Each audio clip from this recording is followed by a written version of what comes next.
Bueno, bienvenidos de vuelta. Fueron unos contenidos súper interesantes del último día del Selector Pro.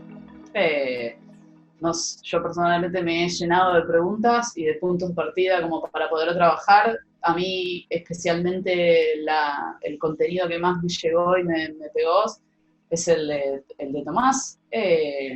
A mí me parece que estamos como en una era en la cual cuando hablamos de streaming no tenemos que solamente pensar de música, sino que estamos hablando de audio también, y es algo que se viene como queriendo hacer y queriendo hacer hace mucho tiempo, pero creo que ahora estamos como en un contexto idóneo y no, y creo que ahora lo vamos a hablar un poco más en esto, que es el último momento del Selector Pro, en el tercer día al final. Yo creo que Nicolás me pone acá de cábala, porque siempre me toca cerrar los Selector Pro, así que Es supongo que cierto. soy un amuleto. Bueno, vamos a hacer las introducciones necesarias. Estamos acá con Tomás Balmaceda, y tiene un CV tan largo, voy a tratar de hacerlo pausado. Es doctor en filosofía, profesor universitario, escribió en medios como Revista Viva y La Nación, es host del podcast Filósofos, soy fan, y es autor del libro Cultura de la Influencia, que no salió todavía, va a salir cuando pase la pandemia. Y estamos con una figura conocida en la casa, que es Nicolás Madoveri, director de 432 Hercios, fundador de Concepto Cero y country manager de Dito en Argentina. Y hola, ¿cómo están? Muy Bueno, bien, contento de estar acá. sí, muy bueno y muy agradecido también de que estemos rodeados de este espacio, yo también como dos amigos, y está bueno poder tener esta charla con ustedes como en un café, pero bueno, en un espacio virtual, en este mundo que tenemos alrededor. Yo tengo mi Tomás ya café prometió que igual. nos... Yo traje café directamente. Ah, muy bien. Bien, Yo no tengo nada a mano. bien, bien. Tomás ya prometió que nos va a pinchar bastante en esta pequeña charla, pero como para arrancar y darle también lugar a él para que nos cuente un poco, queremos arrancar saliendo de lo que es estar permanentemente hablando de la industria. Y queremos ver un poco qué es lo que pasa por afuera. Y desde la perspectiva tan profunda de Tomás y tan incisiva, que ya veremos. Entonces, nuestra pregunta es, bueno, estamos hablando de transformación, queremos transformar, estamos viviendo una transformación, pero ¿hacia dónde estamos yendo en esta transformación? Y como una subpregunta es, ¿cómo empezamos desde esta transformación a construir una nueva industria musical?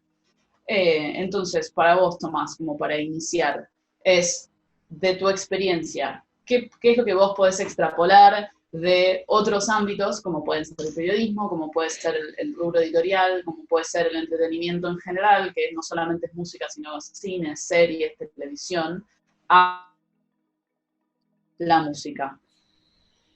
Es complejo, Bart, porque vamos a pensar en algo. Estamos viviendo, todos los días son inéditos y todos los días son históricos, ¿no? Pero de alguna manera parece que hoy estamos viviendo días que son especialmente históricos y especialmente inéditos. No estamos acostumbrados a las condiciones en donde nos hallamos y que tienen como característica que no sabemos cuándo va a terminar esto. A mí me pasó que desde que arrancó la pandemia o la crisis por la pandemia, entrevisté a distintas personas por trabajos, por nada, encuentros virtuales como este que se fueron dando. Pude entrevistar a un especialista en teoría del caos y teoría de la complejidad, que son modelos matemáticos que hablan de alguna manera de cómo otras ciencias nos colaboran, y él me mencionaba la imagen de un auto en la neblina. No sé si alguno de ustedes maneja, pero yo manejo hace no mucho, y la primera vez que me tocó una ruta argentina con neblina, es una situación difícil porque si vos frenás, chocás, si vos acelerás mucho, chocás, pero tenés que ir como en una velocidad que no es ni muy muy ni tan tan, y tratar de esperar que esa neblina se levante para poder ver el camino. Estamos en un momento de neblina y no sabemos cuándo se va a levantar esa neblina. Sí sabemos que no podemos avanzar con mucha rapidez porque podemos chocar, y también sabemos que no podemos detenernos. Uno puede decir, no, bueno, ve la historia, y también me pasó, hablé con historiadores, ¿y qué te dicen los historiadores? Bueno, pandemias hubo en el siglo XIV, la peste negra, que azotó Europa, podemos pensar la fiebre amarilla, que aquí en la República de la Argentina estuvo más en el siglo XIX, en el siglo XVIII. ¿Qué nos dejan de enseñanza las pandemias? Es que hay transformación, como estamos diciendo, pero no fueron volantazos, no fueron cambios de rumbo, sino que fueron profundizaciones de cambios que ya estaban generándose. Y en muchos casos lo que hubo fue, en situaciones de inequidad, la inequidad se profundizó. Nadie salió de una pandemia siendo menos rico o menos pobre, salió siendo más pobre o más rico y terminó saliendo con las herramientas que quizás ya de alguna manera iba construyendo. Entonces, cuando uno piensa en esa transformación, yo creo que el desafío que tenemos nosotros es poder torcer ese destino histórico, es tratar de entender cómo muchas cosas que en estas situaciones nos parecen que son un riesgo o que son un desafío, cómo volverlas una oportunidad. Pero estamos en un momento de prueba y error. Entonces, para mí sí es un misterio qué es lo que sucederá con el entretenimiento en el corto plazo, en el mediano plazo. Me resisto a responder tu pregunta de manera cabal, porque la típica es que ahora van a agarrar este pedacito y yo quizás te digo, no, los cines vuelven en diciembre y el teatro vuelve en febrero, y quizás me van a pasar el 28 de febrero y quizás seguimos encerrados, no sabemos. Digamos, la futurología es atractiva, pero uno también tiene que ser cauto. Yo sí entiendo, y me parece que todos nos damos cuenta, que todavía no hubo ese gran invento, esa gran app, esa gran tecnología que nos sorprendiera y que naciera de la pandemia, sino que estamos todo el tiempo echando mano a cosas que ya existían y que se fueron variando un poquito, cosas que quizás que eran pagas o que eran más selectas, se abrieron, o plataformas que alguna vez usamos, viejos usuarios que teníamos, que los volvimos a entender. Yo sí creo que puntualmente para el mundo cultural, la gran buena noticia fue que el público en general empezó a entender el valor de la cultura. Esta pandemia, este aislamiento, sin música, sin podcast, sin entretenimiento, sin series, sin películas, hubiese sido una cosa completamente distinta. Entonces, en momentos en donde, quizás en la Argentina, en el resto del continente y otras partes del mundo también pasaba, la cultura parecía que estaba un poco relegada, o que era, como tantas veces parece, ¿no?, una actividad ociosa o de alguna manera accesoria. Yo creo que el encierro nos hizo poner en valor esa cuestión. Y yo siento que también nos permitió empezar a pensar modelos de negocios que antes nos hubiesen parecido insólitos y que hoy, frente a las circunstancias que vivimos, bueno, un recital transmitido por una plataforma remota me empieza a parecer más atractivo para pagar de lo que hubiese sido en enero, por ejemplo. Sí, bueno, yo me encanta ahí como la metáfora en relación de la neblina, siento que es un poco claro, digamos que todos estamos en una situación, hoy de hecho no sé si no hay neblina real, pero también tomo esta cuestión de la transformación, del aceleramiento de cierta transformación, y que en realidad lo que hoy vemos como también es eso, como innovación, son cosas que estaban por sucediendo y que caen en un momento indicado, en el momento justo, digamos, y de repente, no sé, como Travis Scott hace un show dentro de Fortnite y lo ven 12 millones de personas, y de repente ese show no estuvo generado dentro de la pandemia, eso iba a suceder. Quizás aceleró el momento en el que iba a suceder, o no, o bueno, digamos, o justo en uno de los paneles anteriores, que Victoria Tolomei con el proyecto de Viralizarte, digo, es un proyecto que cae justo porque es la visibilización digital de artistas visuales, digamos, que no tienen tanta vinculación con el mundo digital y las plataformas en general, y de repente es un proyecto que ya tenía y aparecen, y lo mismo. Digo, es algo como con esta situación de Selector Pro digital, digo, nosotros esto nos aceleró un poco ciertas preguntas o ciertas discusiones, que en realidad, digo, hablar de innovación, de datos o de transformación, son los ejes que tiene el reporte que lanzamos en octubre, que fueron derivados del evento de Selector Pro, que son temáticas que venimos trabajando porque claramente son problemáticas que hoy tiene el sector de la música y el sector del entretenimiento. y es interesante como leer, no sé, como a Media Research, como uno de los principales investigadores de la industria del entretenimiento en general, diciendo, esta pandemia agarra la cadena de valor del streaming, digamos, totalmente desarticulada, o sea, y es como increíble que eso estuviera pasando hoy, y que hoy estamos rearmando como una cadena de valor digital de los contenidos culturales en vivo, y que tendría que haber estado resuelta, o no, pero ahora se acelera, y esa transformación. Y ahí tomo otra cosa que me parece importante, que creo que es clave pensar dentro de este contexto para la construcción de una nueva industria musical, qué cosas de antes estaban bien y qué cosas estaban mal, porque si no, o sea, vamos a salir con una profundización de los quiebres que ya teníamos. O sea, ahora ciertas cosas las vemos, como ciertas precarizaciones de las cadenas de valores y demás, y decir, bueno,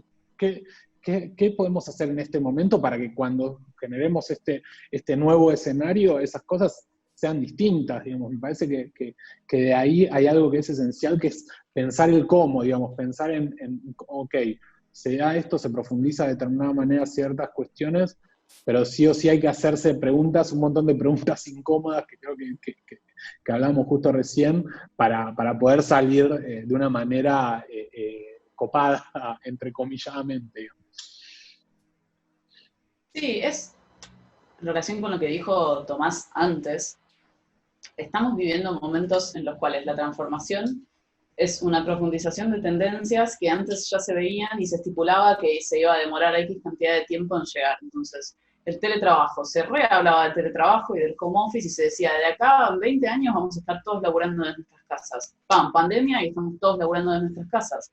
Tenemos que ajustar nuestra estructura, pero a nivel de innovación quizás ya se había hablado de eso. E-commerce. El e-commerce estuvo muchísimo tiempo como para poder volar, ¿no? Como para poder impulsarse. Ahora con la pandemia, pum, 80% arriba el e-commerce en Argentina. Entonces, estamos viendo una reformulación de estructuras que quizás están abiertas a la innovación, pero hasta hace poco estaban abiertas a dar un poquitito de innovación, como no mucho.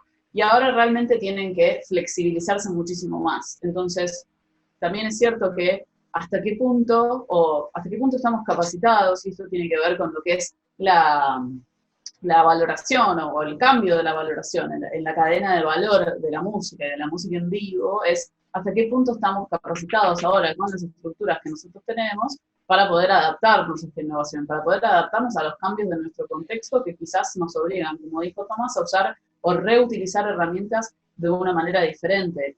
Y lo que dijiste, Nico, me hizo acordar a un reporte súper nuevo también de Media, que tiene que ver con como la economía del aburrimiento. El entretenimiento siempre estuvo como basado en una dependencia del aburrimiento de las personas. Entonces, ¿qué es lo que va a pasar con los podcasts o qué es lo que va a pasar con la música? Ahora que no existe el ir a laburar en el colectivo escuchando música o en el auto escuchando la radio. ¿Qué pasa con todo eso? ¿Qué pasa con el espacio de consumo? Y en este sentido también, al estar como cada vez más presentes en un ecosistema digital, esto es otro punto interesante, ¿qué pasa con los datos que nosotros damos? ¿Y qué pasa porque para mí el tema de los datos pasa por todos lados, porque puede ser desde una cuestión, lo puedes encarar desde la cuestión de la privacidad hasta la cuestión de la construcción del gusto. ¿Estoy consumiendo esto porque me gusta? ¿O estoy consumiendo esto porque un algoritmo a mí me dijo que esto me puede llegar a gustar? Entonces, ¿me gusta de verdad o es realmente lo que tengo acceso yo?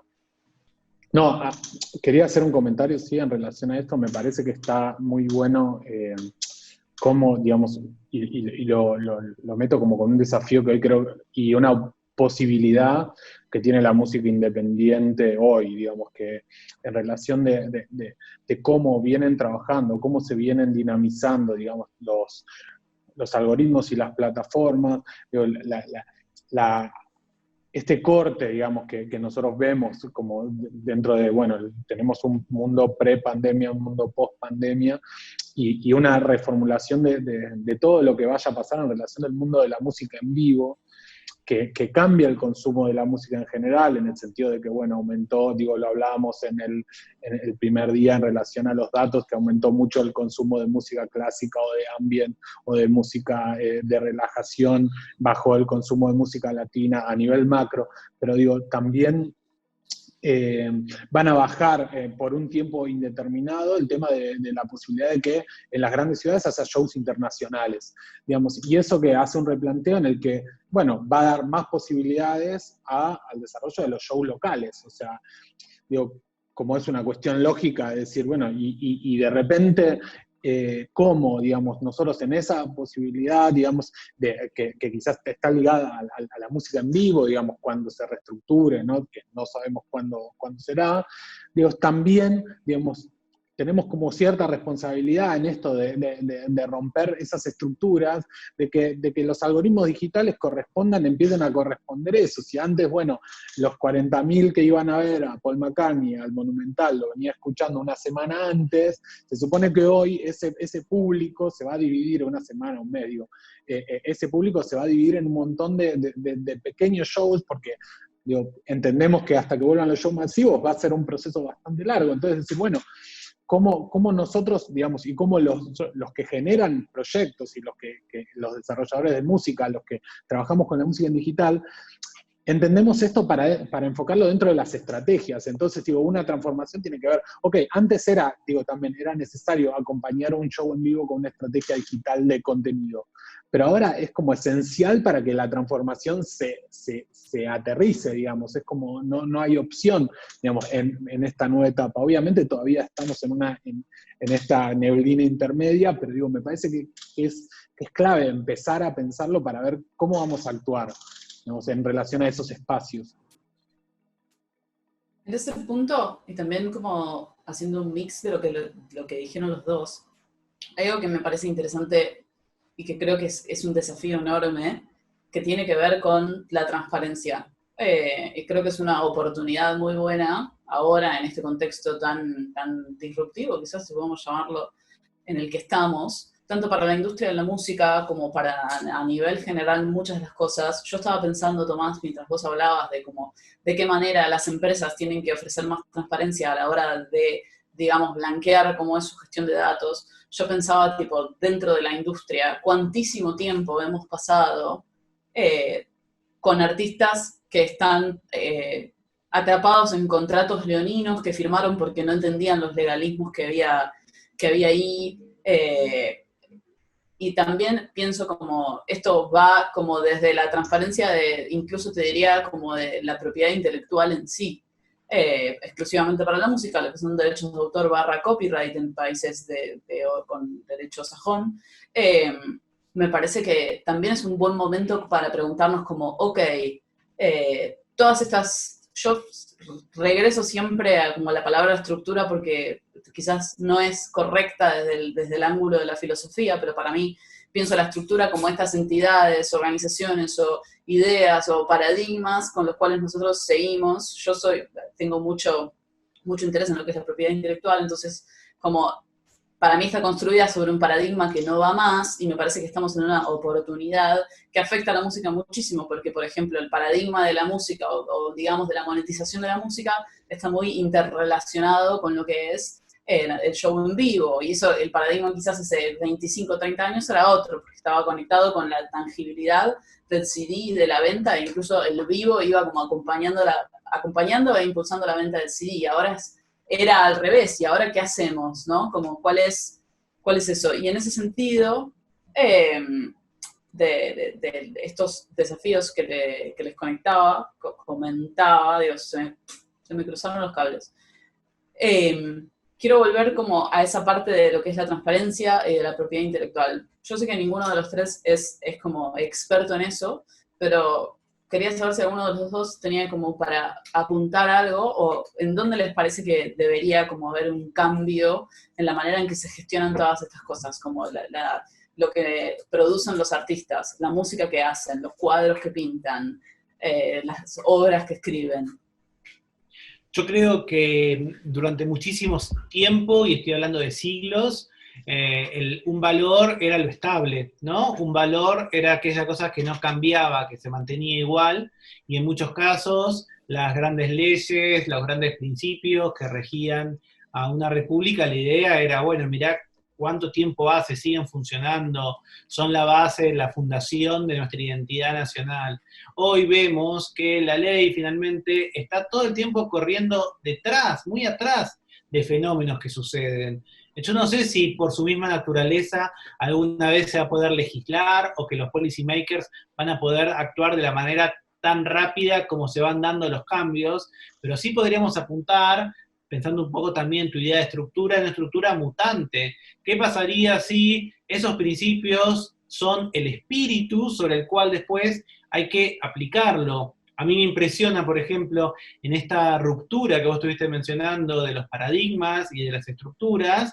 Bueno, hoy TikTok hizo que, no sé, este año en Billboard quede de primera canciones de Lizzo que tenían 2 años y simplemente era porque que habían sido lanzadas, que habían estado en single, que habían sonado en la radio. ¿Por qué llegan a primer lugar ahora? Bueno, porque de golpe, qué sé yo, challenge de TikTok, ¿no? Yo vivo con una niña de 11 y ella redescubre canciones que no son de la década del 70, redescubre canciones de comienzo de siglo, quizás no había nacido, en donde básicamente, ¿por qué? Bueno, porque alguien en TikTok lo mencionó y a veces lo que se escucha es ese fragmento o esa coreografía. Bueno, todo eso también tenemos que pensar cómo puede ser que pueda honrarse al creador, a la creadora de eso, como también algo mucho más, menos tangible quizás, o más complicado como que la música, que es por ejemplo las coreografías, ¿no? También hubo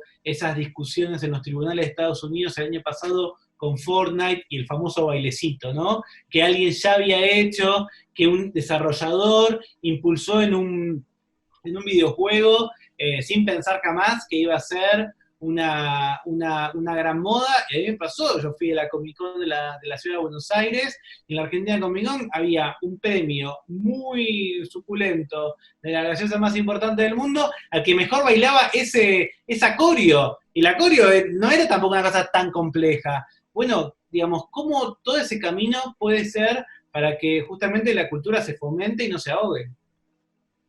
Creo que es una buena oportunidad, perdón Nico la interrupción, pero hago este breve comentario, es una buena oportunidad para revalorizar lo que es el aspecto colaborativo. A nivel legal, la ley de propiedad intelectual en el mundo entero, pero particularmente todo lo que tiene que ver con derechos de autor, está muy basada en lo que es un ideal romántico del genio solitario. Y eso existió durante un periodo muy corto de tiempo, hace siglos y siglos, y hoy en día no entra en el marco de la realidad de la creación, para todas las disciplinas, no solamente la música. Y creo que ese es un desafío que la era digital tiene ahora. En la era del remix y de los challenges y de reutilizar el contenido de otra persona, tenemos que repensar el concepto del autor y tenemos que pensar también de qué manera vamos a protegerlo incluso dentro de este ambiente colaborativo. Perdón, Nico, quería decir eso. No, qué peligrosas esas ideas que hay un patrullero de golpe que se nos metió.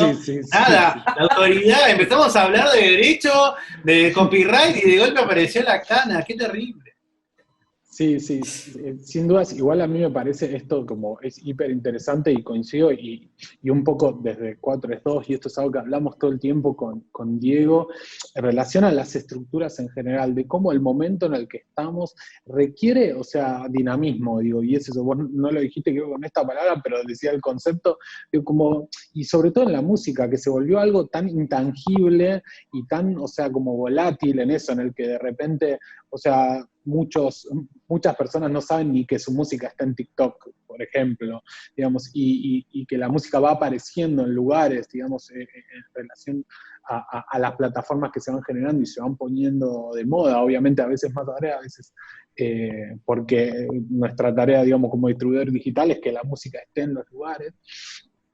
Pero también es eso, cómo en realidad desde las estructuras de derechos, las estructuras más macro, o mismo las pequeñas estructuras como los sellos discográficos, que es algo que nosotros con nuestro pequeño, digamos, con concepto cero también pensamos, decir, hoy el creador, o sea, necesita algo dinámico, necesita estar liviano, o sea, hay que salir de esa cuestión de lo pesado, de los contratos, de no sé qué, y decir, bueno, y estoy seguro que digo, como esa tarea, esa cuestión de que a veces pareciera que es eso, que lo engorroso o es eso, tener sea más serio tener unas políticas de privacidad que son 50 páginas, cuando en realidad quizás en 10 puntos se puede plantear bien el marco en el que uno quiere estar, y que después va a haber cosas que van cambiando y hay que ir adaptándose.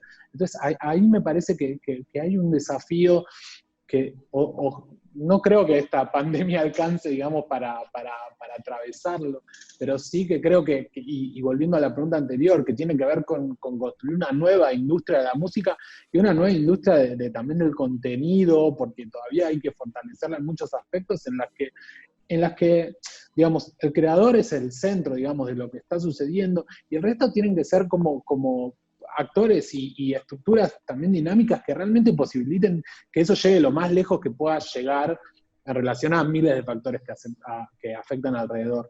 Pero ahí me parece que está el desafío, y obviamente todo lo que vos decís, desde un punto clave para arrancar es que no tenemos una legislación digital muy clave, pero después hay un montón de cosas en las que nosotros podemos pensar como creadores, como partes de distintos lugares del sector, decir, bueno, ¿cómo aportamos a que esto cambie y a que eso que es como un bloque que cae como un yunque que tenemos así, que nos hace ver que no queramos nunca encarar un contrato, porque de base un contrato es algo que es tedioso y no necesariamente debería ser así, puede ser distinto, digamos. Bueno, dijimos un montón de cosas, nos hicimos un montón de preguntas, creo que no respondimos ninguna, que me parece que es la idea de todo esto, es en realidad hacernos preguntas y reflexionar potenciales o posibles respuestas a futuro.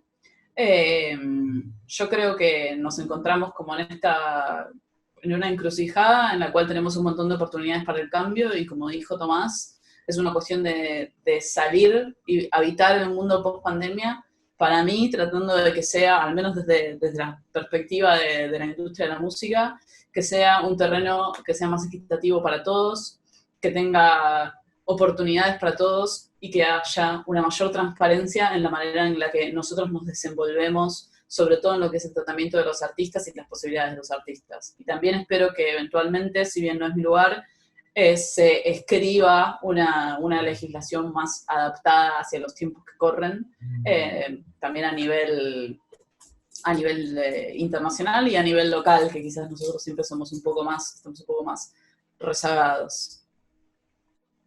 Sí, coincido con Bárbara, yo creo que estamos viviendo tiempos muy especiales, como dijimos, tiempos inéditos. Una vez que se levante la niebla, no sabemos qué nos vamos a encontrar, quizás todo parezca de nuevo muy parecido y salgamos a abrazarnos, a festejar, a ir a una gran fiesta, o quizás estemos más dudosos y nos cueste mucho más vincularnos de la manera en la que los hacíamos antes. Sí es claro que estamos adoptando hábitos que se van a mantener en el tiempo.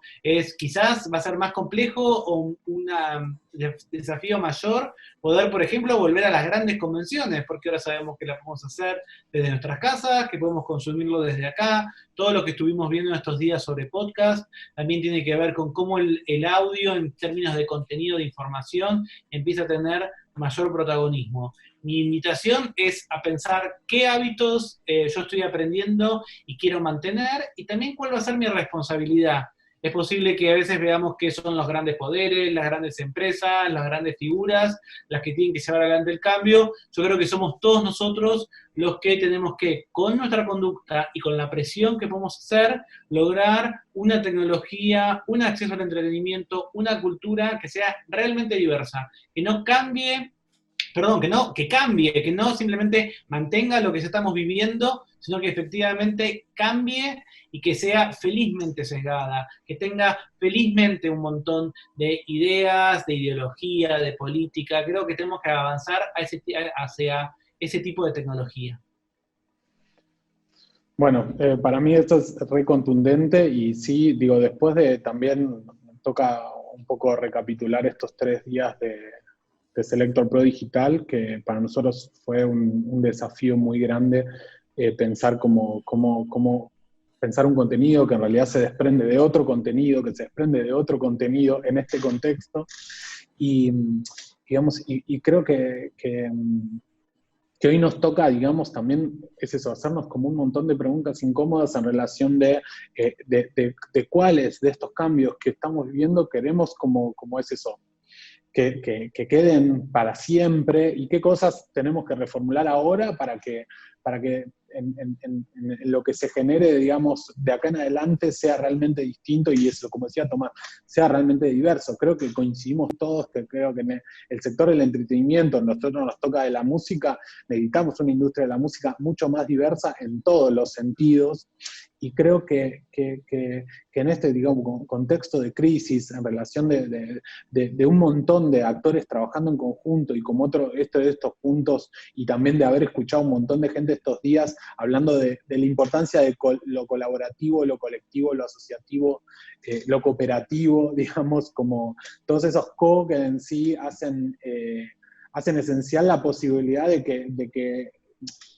que juntos, dentro de un sector independiente en general, podamos desarrollar algo más grande.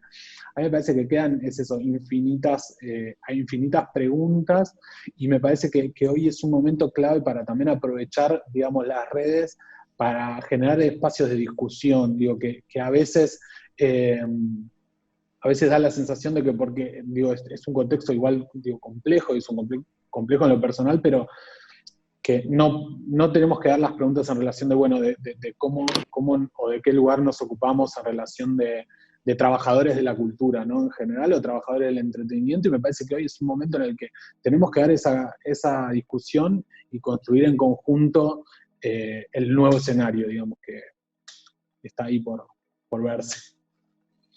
Así que bueno. Veremos. Bueno, muchas gracias a ambos, Tomás, Nicolás, muchas gracias a Selector Pro de nuevo por la invitación y por permitirnos tener un espacio donde podamos discutir y pelotear estas ideas, que muchas veces en el día a día no lo tenemos, así que está bueno a veces sentarse y reflexionar como cuál es el rol que nosotros queremos tener y de qué manera podemos trabajar para obtenerlo. Espero que todos los que nos estén mirando ahora hayan podido aprovechar y se estén haciendo sus propias preguntas después de 3 días. Yo sé, por las anteriores oportunidades en las que el Selector Pro fue, si bien a vivo, es mucha información, son muchas voces diferentes, que cada una tiene una experiencia distinta y que puede aportar muchísimo. Así que creo que son cosas para pensar y que tenemos que sentarnos y reflexionar sobre esto un tiempo largo. Pero no tan largo porque nos pueden pasar por las cosas por al lado, ¿no? Así que nada, de nuevo, muchas gracias a toda la organización. Gracias, Nico, por la invitación de nuevo. No sé si querés decir un cierre final. No, como está buenísimo que siga la discusión en las redes como #SelectorProDigital, y digo, me parece como eso, que quedan un montón de preguntas que las podemos seguir charlando por ahí. No tiene que ser este evento solamente el marco para discutir o para pensar, sino que son simplemente los disparadores para dar las discusiones en profundidad en los distintos espacios y lo más cara a cara que podamos. Así que gracias también a ambos. Perfecto. Muchas gracias.